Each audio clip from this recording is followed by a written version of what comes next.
tel que Jésus. Jésus est la vérité. Jésus ne peut pas mentir. Il a dit la vérité. Et cette vérité, elle a la vie nangai. Cette vérité, n'a sa propre nango. Et que si quelqu'un nangai, il y a mobile nangai, il y a bal nangai, il y a botte nangai, il y a bandego nangai, et c'est la lola. Tout le monde a fait ça. Oh Seigneur, donne-moi de saisir. Donne-moi de saisir, Seigneur. C'est une promesse. Tu nous as promis le ciel et non les bons. Tu nous as promis le ciel et non l'enfer. Tu nous as promis le ciel et non l'Europe. Tu nous as promis le ciel et non les États-Unis. Tu nous as promis le ciel et non l'Afrique. Tu nous as promis le ciel et non les Congo. Oh Seigneur, tu nous as promis le ciel. Oh Seigneur, donne-moi de saisir cette vérité. Toi qui es la vérité, Jésus. Toi qui es la vérité. Ta parole est vérité, Seigneur. Tu ne nous as pas donné des promesses. Tu ne nous as pas donné des destinées. Tu nous as indiqué cette destinée. C'est le ciel, c'est le paradis, c'est le royaume des cieux. Ensemble avec toi. Oh Seigneur, aide-moi, Seigneur. Aide chacun de nous. Aide chaque sœur, Seigneur, à hériter, à saisir cette vérité, à faire de cette promesse, sa promesse. Seigneur, je m'approprie de cette promesse. Et je fais de cette promesse ma promesse. Je confesse que je vais serrer avec toi. Je confesse que je vais aller au paradis. Je vais aller au ciel avec mon Seigneur. Je confesse que chaque femme sage, chaque sœur va aller au ciel. Chaque sœur s'approprie de cette vérité pour aller au ciel. Je confesse que chaque frère, ma famille, les membres de ma famille, oh Seigneur, nos frères, nos sœurs, les femmes seules, puissent pouvoir tout aller au ciel avec leur famille. Que chacun s'approprie de cette vérité. Que chacun s'approprie de cette vérité. Et que notre destinée, c'est le ciel et non la terre. Notre destinée, c'est le paradis et non la terre. Oh Seigneur, nous te bénissons. Nous te rendons grâce. Nous te bénissons, nous te rendons grâce. Au nom de Jésus-Christ. Quelqu'un de personne, louons Dieu pour cette grande promesse. Louons Dieu pour cette vérité. Nous sommes les citoyens célestes. Louons le Seigneur pour cette vérité. Oh Seigneur, nous continuons à te bénir. Oh Seigneur, nous continuons à te louer, Seigneur, pour cette vérité, pour cette grande promesse, pour cette vérité. Nous te lèvons, Jésus. Oh Seigneur, tu nous as indiqué le ciel. Tu ne nous as pas promis la terre. Tu nous as promis le ciel. Tu nous as promis le ciel. Et non l'Europe. Et non les États-Unis. Tu nous as promis le ciel. Et non l'enfer. Tu nous as promis le ciel. Oh, nous te bénissons pour cette promesse. Nous te bénissons, Jésus. Nous te lèvons, Jésus, pour cette vérité, pour cette promesse. Que soit toute la gloire, que soit l'honneur, que soit la louange, l'adoration, l'exaltation. Nous te louons, nous te rendons grâce. Merci, Seigneur. Merci pour cette promesse. Merci pour cette assurance. Merci pour cette promesse. Que tu nous as promis le ciel. Tu nous as promis le paradis. Tu nous as promis le royaume des cieux. Tu ne nous as pas promis de destinée. Il y a une seule destinée pour moi. C'est ta présence, Jésus. C'est le ciel, Seigneur. C'est ta présence. Nous te bénissons, Père. Nous te bénissons, notre Seigneur. Nous t'exaltons, Seigneur. Nous t'adorons, Seigneur. C'est la vérité. Merci pour cette vérité. Nous te louons, Seigneur. Nous te rendons grâce. Merci, Seigneur. Merci, Seigneur. Merci, Seigneur. Que soit toute la gloire. Dès maintenant, commence à proclamer tous les jours que je suis citoyen céleste. Quand tu rêves, tu loues le Seigneur. Que je suis citoyen céleste. Citoyen céleste. Je suis. Ma place est au ciel. Il ne faut plus passer autrement. Un jour, un frère voulait me distraire. Un frère là qui chantait d'aider. Il dit que Dieu sait, juste, soit je passerai l'éternel en enfer ou au paradis. Moi, je dis non. Moi, je vais passer l'éternel au paradis. Puisque Jésus m'a promis le paradis et non l'enfer.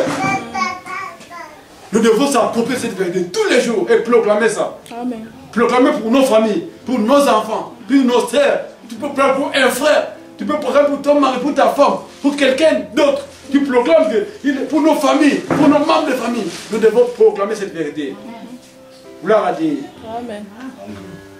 Recommandons la deuxième partie où notre bien-aimé va intervenir, que Dieu l'utilise puissamment. Amen. Et que Dieu continue à nous parler au travers son instrument. Prions. Oui, Seigneur, Père, nous te commandons notre frère. Nous, Seigneur, nous l'accompagnons de ton Seigneur. cette deuxième partie. Tu sois avec nous, Seigneur. Nous prions pour ma apparition physique. Comme les hommes, tu continues à nous parler par ton esprit. Continue à nous parler par ton esprit. Laisse que Seigneur, toute la gloire, utilise les poussées. Laisse que Père, toute la gloire, l'honneur et la gloire. Nom pour Saint Jésus-Christ. Amen. Amen. Nous laissons la place à notre. Shalom, shalom na bandeko nyoso bozolanda biso pe na bandeko nyoso tu bozali ensemble na biso na participation ya 7 jours oyo ezalaki proclamé ya ba mama ezalaki intitulé femme sage bâtie sans maison oyo na biti nango kaka ya ko mema bato na repentance pe bato ba yeba kozwa lisusu vie ya sainteté kosi ya Nzambe pamba te yango zali vie oyo Nzambe azali kosepela ete biso totambola na yango makomi emonisi biso que sans la vie ya sainteté moto moko te akomona Nzambe et nazali moko kati na bino nabengami na kombo ya frère Aaron Beleke et Nzambe a visitaki ngai pe amekaki kotalisa ngai quelques makambo mosusu soit ba étape mosusu par rapport à la vie on a bandé combiné. Donc le patient nangai nazalaki moto oyo akambamaki mingi na vie alcool. Donc moto alangwa kamasanga donc sans alcool et vie nangai zalaki vraiment la sensité étant nazalaki lié na loi du péché. Donc son azui alcool té nazalaki vraiment à l'est. Et nazali moi un pasteur, mon père aussi pasteur comme on est à Freddy Belek à Kambi, église a fait pas pendant si longtemps et aujourd'hui à l'église naïe de réveil, ils ont toujours na Kingasan. Et papa Nabiso a connu Biso toujours na kati ba conseil puisque batu mingi na yo ba baloba ke no bana ba pasteur bazara toujours bana o milimo ba papa na mama benga na kela tarabamu. Oui, ils ont interprétation mokili salaka. Bon ngana meka ki pe ko vivre vraiment na kati ya vie ya bana ba pasteur ba wana vivre na kati ya masumu. Donc masumu elata kingai et avant tout d'abord, on a développé vraiment un témoignage nangai na koyi kotanga passage moi na mukande Job. Et ça vraiment passage où il s'appelle Sakanga Makasi. Et tant on attanga kayango, na se sentaka vraiment très à l'aise. Ezali Job chapitre 36 na verset na yango 15. Job chapitre 36 na verset na yango 15.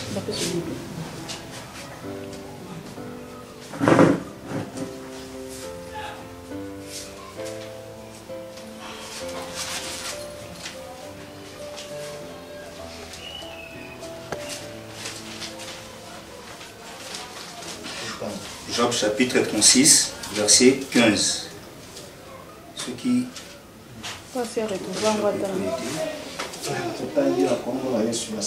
Amen. Mais Dieu délivre le malheureux par son malheur,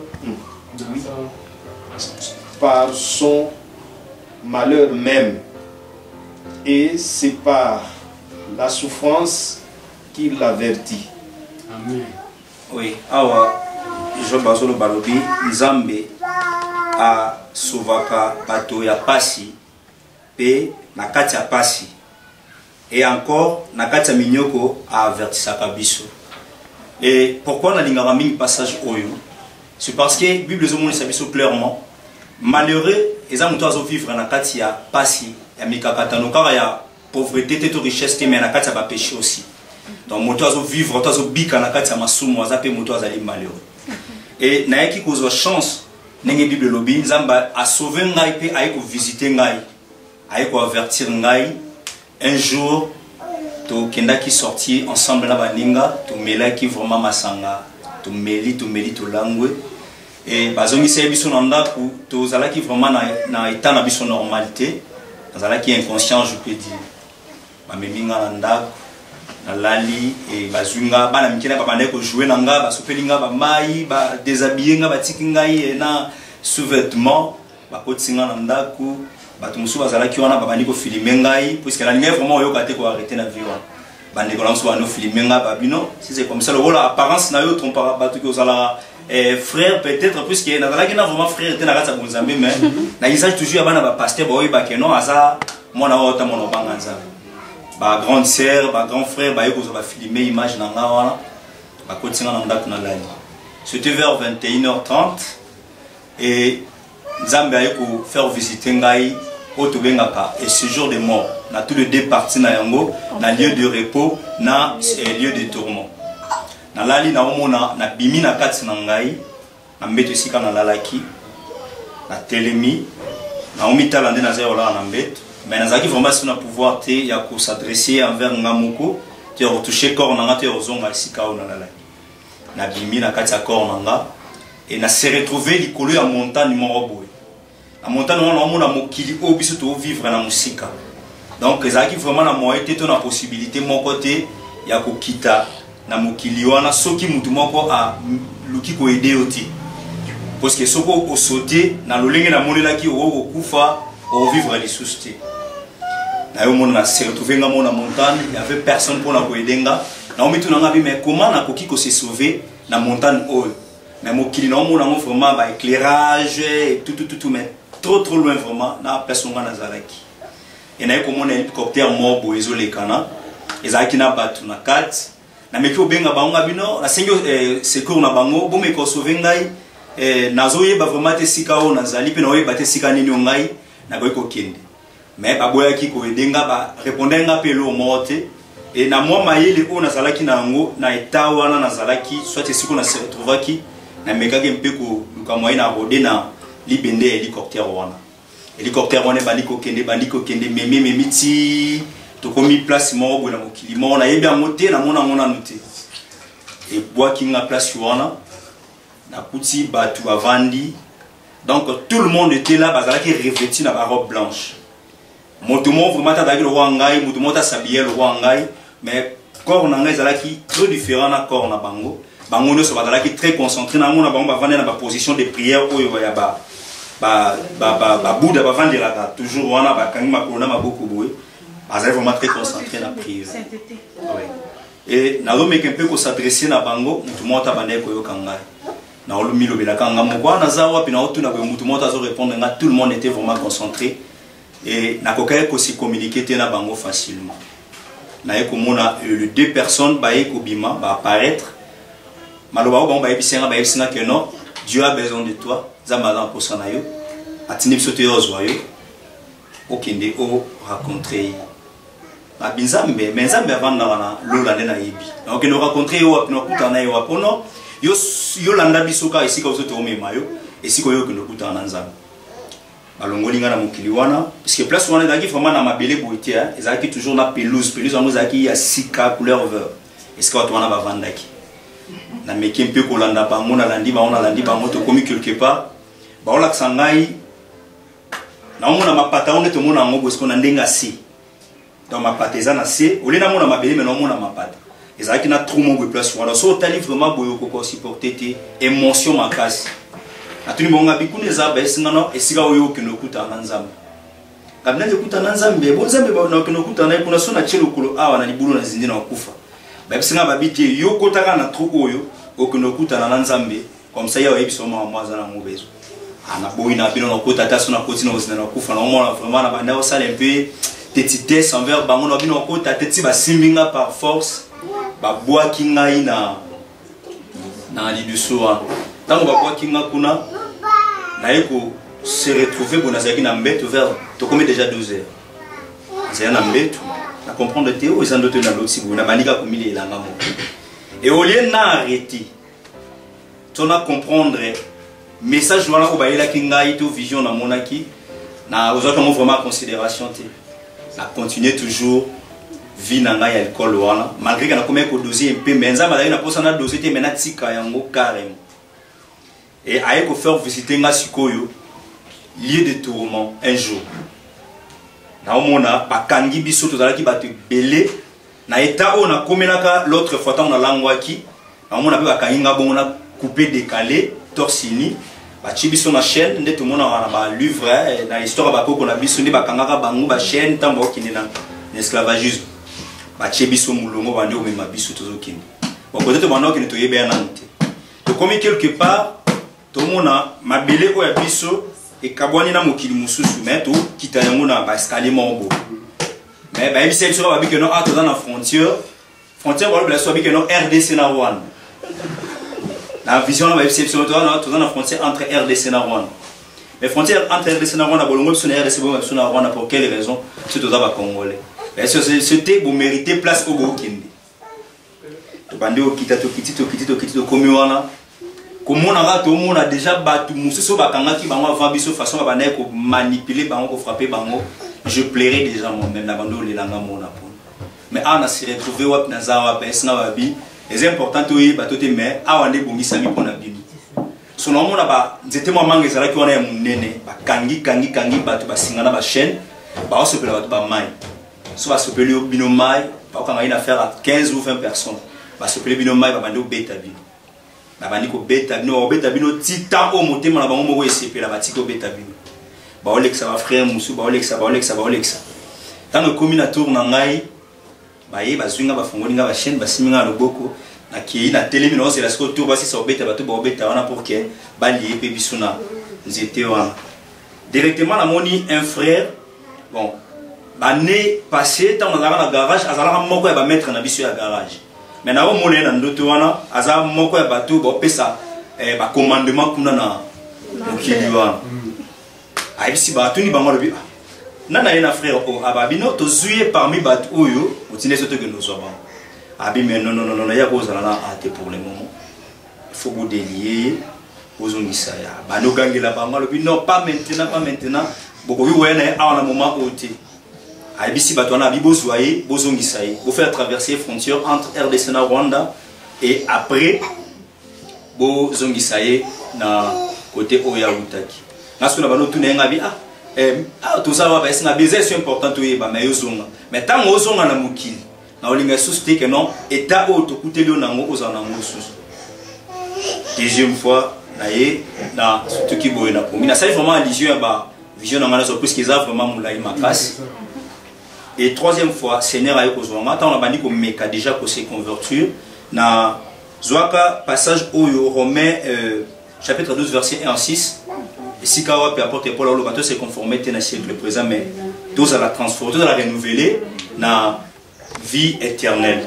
Tous se transformer dans la vie à Bonzambé. C'est autant qu'un sur au monde. Alors que vie à mon vivre na Bonzoto, Adam moteur sort na Ezakufa, paysan en feu. Puisque le salaire du péché c'est la mort. Mais il faut comprendre que l'Iwa n'est pas l'Iwa physique, mais la finalité à Moutamassou aussi qu'on souka. Puisqu'il y a un enfer, moteur qui ne peut pas vivre éternellement en enfer. Tant que singa ba passage on a eu comprendre on a eu mais kempe ou sala oyo Pierre Azolo bana acte je pense acte 3 19 que tout se convertir. Donc après avoir qu'on se repentir tout ce qu'on a qu'on se repentir car tout se convertir aussi. Parce que qu'on se repentir là qu'on se convertir ça des choses différentes. Au dénoncer nan makambo aux aller au salaire mabé période qu'on soit pas décision tout mon cas de yosali ya otika ya. Tant on a commis au mec vivre via il y a chrétienté les seigneurs aiko benganga et un jour pendant la nuit na moni ba meminga na bimili suna kati ya corps na ngai ba meminga na kati ya désert na se retrouver na kati ya désert ngamoko molita za pembeni na mais na mona likolo et ça là ba coup de foudre ndé ça la sombule linge beta oui ba coup de foudre zo beta et puis voix moko boezo loba donc na koka vraiment aussi important moté na koyi na mabele voir les ebisanga et là qu'on a saisi ça pas ebisanga lobi yo ko vivre les sous le roi batignos tout amen il faut vivre différemment na bato mususu vina yo mobimbe comment dépendre nanga mais mission on a pesio il faut transformer mokili surtout entourage na yo faut banda entourage na yo au transformer bango au longola bango na ba vie bazana yango et au sikala libéra na mission na pesio mais après avoir pour ça la mission où on vivre sur longtemps na mokili donc azela na vraiment clair et na yo mon message na yel bosso vu que ba coup de tonnerre et les kaki na réussi ça qui on vraiment bien té na yo ko mona na songe grande sœur na ngai on a landi apparaître azozwa awsala lokola traduction ya makambo nyoso to ba to yebisanga ba disoko ko talisanga ngo d'une manière très claire abandi kotali sanga tu na surtout qui boy na pongi et c'était par là et depuis là na ekozwa mokano pe na ekozwa décision ya komi koti ça vraiment malam na vie ya Nzambe. Les na on a toujours prédication ya papa alobi eloko zo lié biso na ezara service na. Amen. On va le battre que na ndemeli Nzambe so na mikoti na bata musala na. Kwa l'occasion malamu pona nga près témoignage oyo ya olobela mama nyoso aza présent awa na biso longo to o bozola na biso libanda bozana bana bozana balek bozana bandiko na bino pe ya basi et ezaka ba mibali tende base donaka na vie ya masanga également aussi basi même basi musu na bazanda kwa mapala même ba jeune fille ou ba jeune frère bino ba obo meki ko recevoir message oyo to témoignage bo kende bo partager yango na bandeko pe bisika nyoso na cadre ya ko pousser bato vers la repentance pe ko tinda bango ba vivre vie ya sainteté et sanctification oyo Nzambe azolinga pona. Donc c'était vraiment ça le message que on a yakinango pour na couper sa biso.